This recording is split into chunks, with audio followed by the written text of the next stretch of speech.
अपने आत्माओं, हम यहाँ कैसे फंसे? कोई जीवन आइए, आपको एक मोटे मोटे उदाहरण बताता हूँ। हम इन राजा लोगों को, मंत्री, प्रधानमंत्री, राष्ट्रपतियों को तो बहुत शक्तिशाली मानते हैं,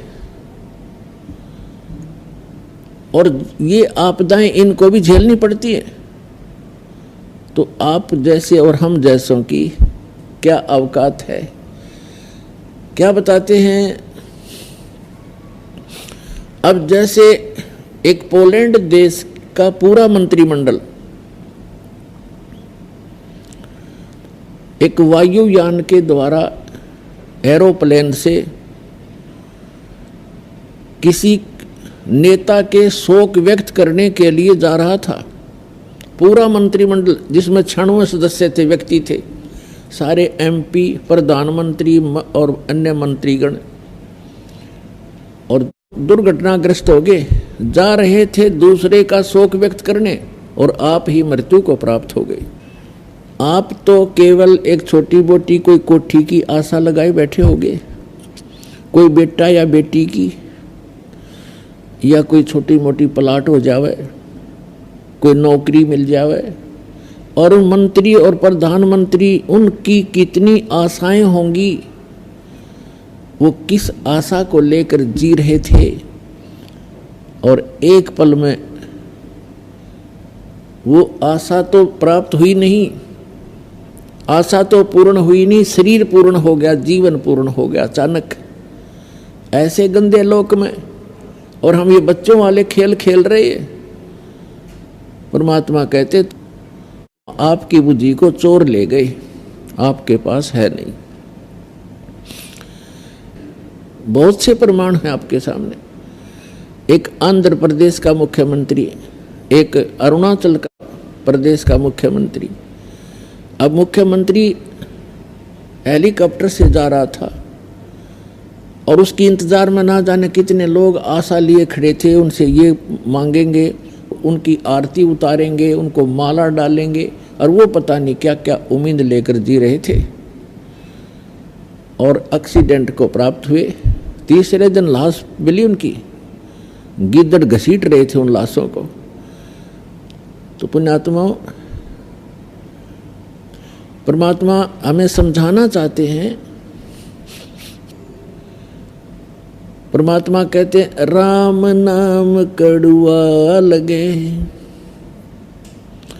राम नाम कड़वा लगे, ये मीठे लगे दाम, दुविधा में दोनों गए, भाई माया मिली ना राम।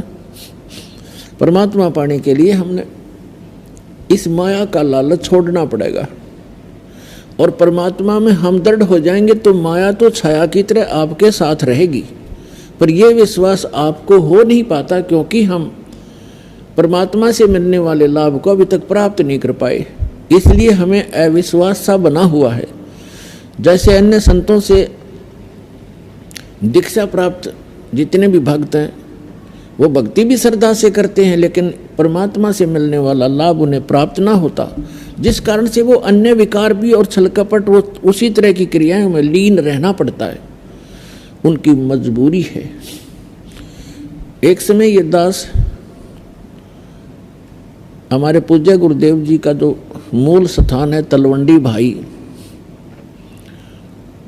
जिला फिरोजपुर, पंजाब राज्य में,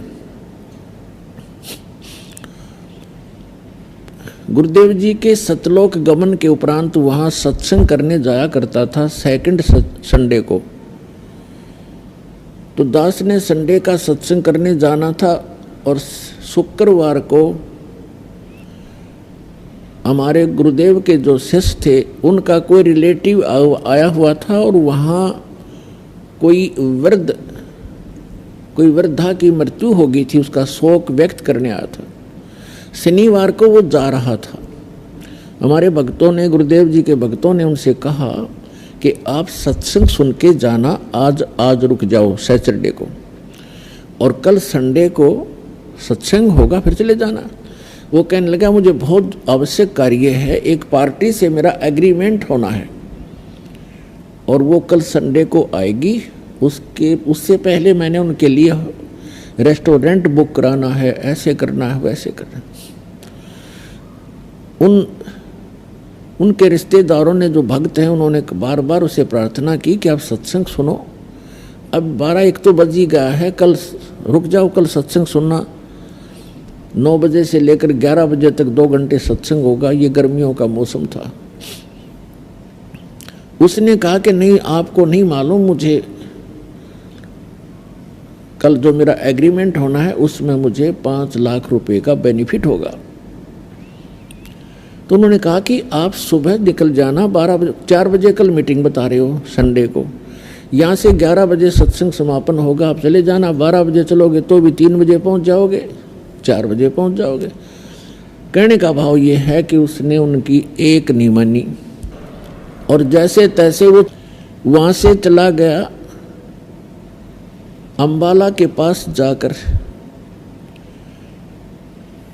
एक बजरी का भरा हुआ ट्रक खड़ा था, उसके पिछले व्हील निकाल रखे थे, कोई डिफेक्टिव हो जाने के कारण जैक लगा रखा था।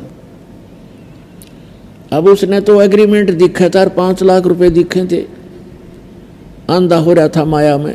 पूरा परिवार बैठा था, 4 सदस्य थे, एक बेटा, एक बेटी, उसकी पत्नी और वो स्वयं। वो मारुति कार थी, पूरी स्पीड से जा रहा था और वह करड़ाई आ रही थी उसकी, उस ट्रक के नीचे जाके टकराई वह Maruti car. At the spot तत्क्षण चारों के चारों मर गए, कचूमर निकल गया। अब चाट ले उस 5 लाख के बेनिफिट ने, सिर पर धर ले। परमात्मा हर बार कहते हैं तुम कहाँ मूर्ख बने बैठे हो, किस काम लगे हुए हो, जो काम तुमने करना था वो छेड़ा भी नहीं है। तो परमात्मा कहते हैं राम नाम कड़वा लागे, ये मीठे लागे दाम, और दुविधा में दोनों गए, माया मिली ना राम। जब सत्संग के लिए रुक जाता वो बोंदू तो वह करड़ाई टल दी और वह कित भाग के जहाँ थे एग्रीमेंट वाले, उन्हें भी तो जरूरत होती है। उसको 5 लाख का बेनिफिट है तो उनको 20 लाख का होगा, जब उसको 5 का देंगे वह तो भाग के जहाँ थे कितना है। और तेरे मस्तिष्क में लिखा है तो मिलेगा, नहीं तो नहीं मिलेगा। तो पुण्यात्मा इस अध्यात्म ज्ञान से और परमात्मा की शरण में आने से फिर पल पल पर आपको सहारा मिलना शुरू हो जाएगा। फिर आपको दृढ़ विश्वास भी होगा और परमात्मा में आस्था आपकी दृढ़ होगी। प्रथम भगवान होगा, बाद में संसारिक काम होगा। अब हम पहले संसारिक काम को रखे हुए और बाद में सेकंड भगवान को, कभी समय मिला तो याद कर लेंगे, ना तो काम जरूरी है। देखो काम अवश्य जरूरी है, कार्य भी करने हैं, लेकिन परमात्मा का सहारा मिल जाने से वही कार्य बहुत आसानी से होते हैं। जैसे पहले हमने देखा दास का जन्म एक किसान परिवार में हुआ, तो पहले हाथ से हमारी माताएं आटा पीसा करती थी, हाथ से हमारे माता पिता पशुओं का चारा काटा करते थे, एक मशीन चल रही थी एक चक्कर से की, और फिर पावर का कनेक्शन ले लिया बिजली का। अब उस पावर से वही आटे की मशीन, वो चक्की, जब 1-2 घंटे में हमारी माता मुश्किल से 5 किलो पीस पाव थी और 2 घंटे में वह 2 क्विंटल आटा पीस दे चक्की। तो कहने का भाव ये है, ऐसे ही पशुओं का जो चारा काटने की मशीन भी पावर से चलने लगी, कटाकट मिनट में ढेर लगा देती है। तो परमात्मा की पावर मिलने के उपरांत आपके जो कार्य हैं वो भी ऐसे पावर ही चलाएगी और बहुत ही अच्छी स्पीड से होंगे, घने होंगे।